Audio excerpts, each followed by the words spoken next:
Salam, salam damai sejahtera buat kita semua. Halo semuanya, perkenalkan kami dari kelompok 2 dari grup G semester 3 mahasiswi-mahasiswi Institut Agama Kristen Negeri Tarutung. Nah, dalam video kali ini kami akan mempresentasikan hasil materi kami dari mata kuliah Teknologi Informasi dan Literasi dengan ibu dosen pengampunya adalah Ibu Grace Sihombing. Sebelum itu, saya akan memperkenalkan diri saya terlebih dahulu dan juga teman-teman saya. Nama saya Mega Agustina Pasaribu dengan NIM 2101243. Shalom, perkenalkan saya Natalia Shanipar dengan NIM 200101248 dari kelompok 2.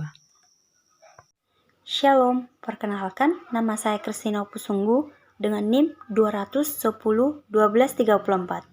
Perkenalkan, nama saya Mr. Sagala dengan NIM 200101240. Shalom, perkenalkan nama saya Sakti Kastohang dengan NIM 200101265. Di sini saya ingin menjelaskan tentang pengertian teknologi informasi dan komunikasi. Teknologi informasi dan komunikasi merupakan paduan dari dua aspek teknologi, yaitu teknologi informasi dan komunikasi. Secara terminologi, menurut Kamus Besar Bahasa Indonesia, terdapat dua makna teknologi. Yang pertama, memiliki arti sebagai metode ilmiah untuk mencapai tujuan praktis dan ilmu pengetahuan terapan. Yang kedua, memiliki makna sebagai keseluruhan sarana untuk menyediakan barang-barang yang diperlukan bagi keberlangsungan dan kenyamanan hidup manusia.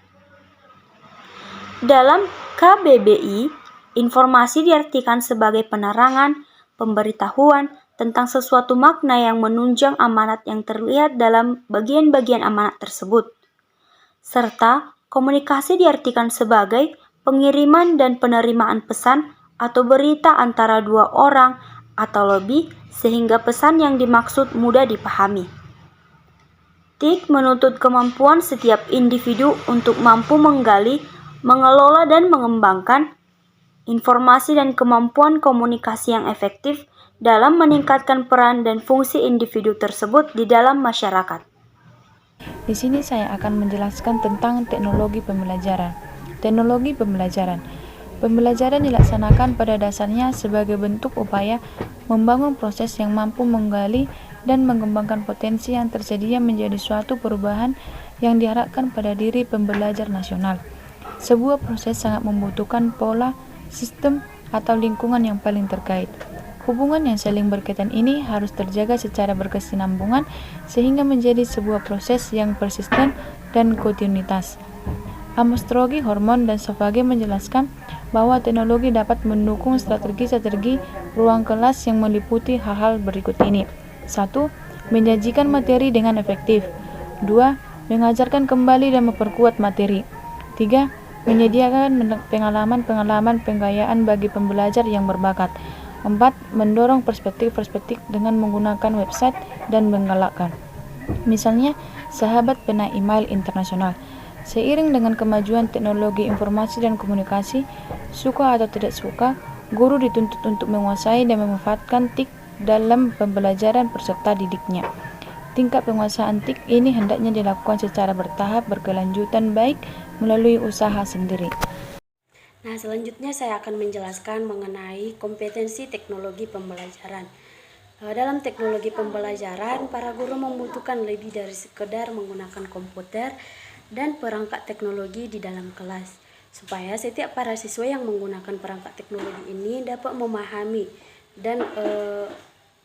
memahami pembelajaran yang telah diberikan oleh para guru.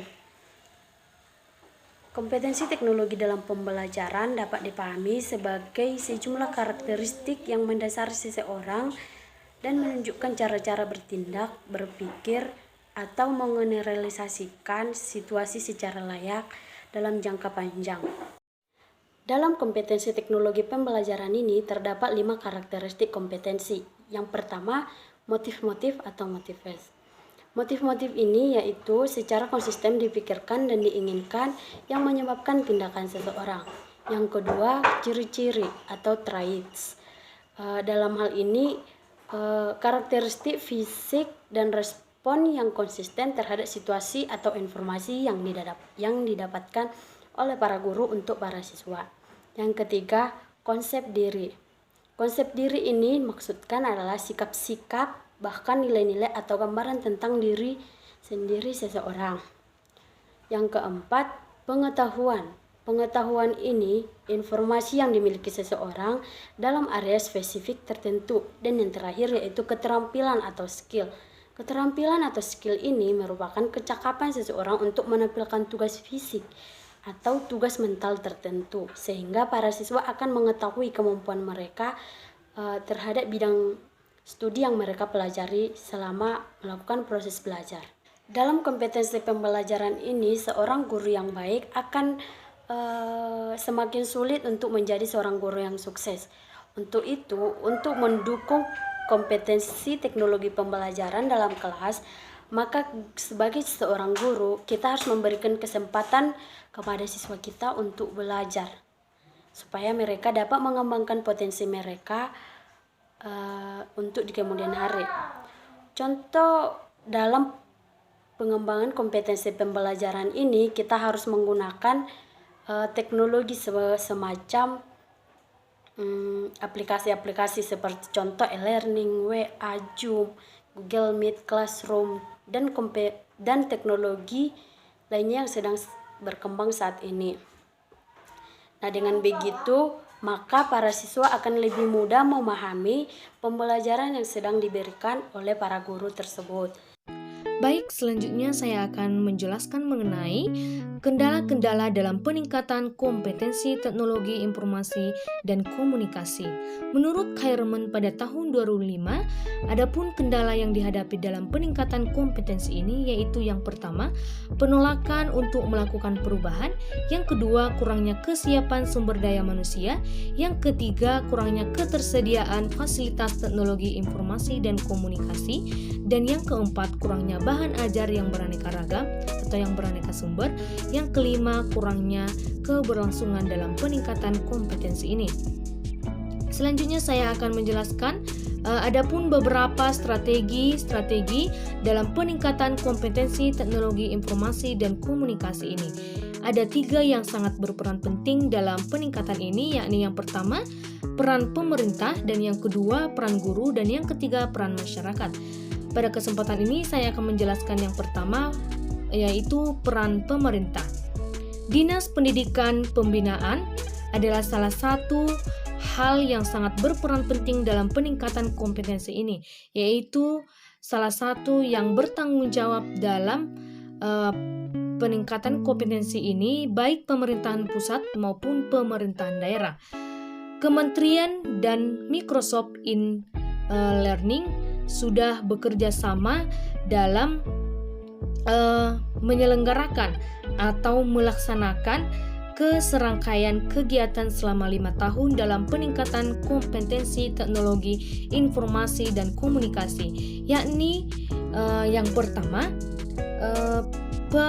pengadaan sarana perangkat komputer disertai software berlisensi, dan yang kedua, penguatan kemampuan teknologi informasi dan komunikasi, dan yang ketiga, pencapaian keahlian tingkat tinggi dalam penggunaan teknologi informasi dan komunikasi, dan yang keempat, pelatihan yang dilakukan dalam mempersiapkan materi atau suatu bahan dalam menggunakan teknologi informasi dan komunikasi. Yang kedua yaitu peran guru. Adapun kompetensi yang harus diterapkan dalam peningkatan teknologi informasi dan komunikasi ini yaitu dalam peran guru. Ada peran guru dalam peningkatan ini, dalam peningkatan kompetensi teknologi ini, yaitu yang pertama, mengikuti diktat secara konvensional atau online. Yang kedua, menghadiri seminar dan lokal karya.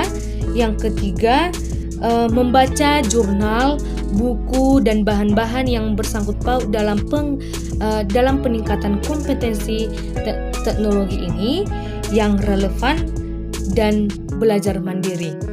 Baik, yang selanjutnya yang ketiga, peran masyarakat.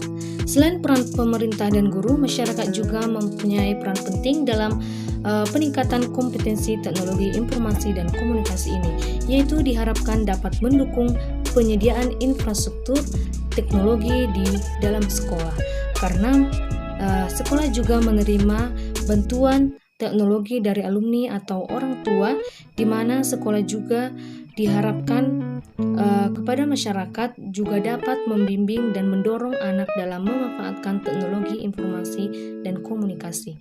Sekian.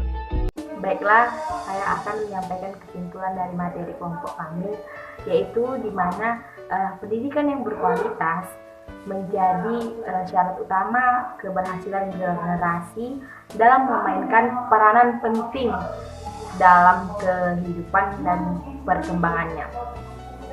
Teknologi informasi dan komunikasi menjadi latar belakang pembelajaran saat ini dan menjadi lingkungan yang sangat mempengaruhi pembelajaran.